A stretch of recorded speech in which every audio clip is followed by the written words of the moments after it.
बाईपण म्हणजे एखाद्या नदीच्या प्रवाहासारखा प्रवास. तसा प्रवाह कधी थांबत नाही, लाटांपासून डगमगत नाही. तसंच ती सुद्धा कधीच थांबत नाही. कधी घरच्या कामात, तर कधी संसाराच्या खडतर वाटांवर. वाहतुकीच्या खेळापासून सुरू झालेला तिचा प्रवास संसाराच्या वाटेवर तिला खंबीर बनवत जातो.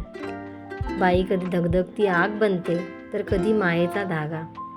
पण संपूर्ण आयुष्य तिचं स्पर्शाचा लखलखता दिवा, तर कधी बनते मायेचा ओलावा. बाई म्हणजे न बोलणारा पण खूप सारं सांगून जाणारा, वर्षांवर्ष फुलणारा मोगरा. तिच्या हसण्याने पसरतो घरात सुगंध सारा. पण बाईपणाला हवा असतो मायेचा ओलावा. बाईतलं बाईपण समजणं अवघड आहे, पण उमजणं अगदी सोपं. दिसते तिची बडबड, पण त्यामागची खळबळ कुणालाच जाणवत नाही. दिसतो तिचा चिडचिडणारा आवाज, पण कधीच जाणवत नाही तिच्या चिडक्या स्वराचा ओलावा. मी पाहिलेली बाई कधी मनमोकळं जगताना मी पाहिलीच नाही. बाईतली ती हसरी कळी कधी फुलताना मी पाहिलीच नाही. प्रत्येक जबाबदारीच्या आवाजात ती बाईतलं बाईपण कधी जगलीच नाही.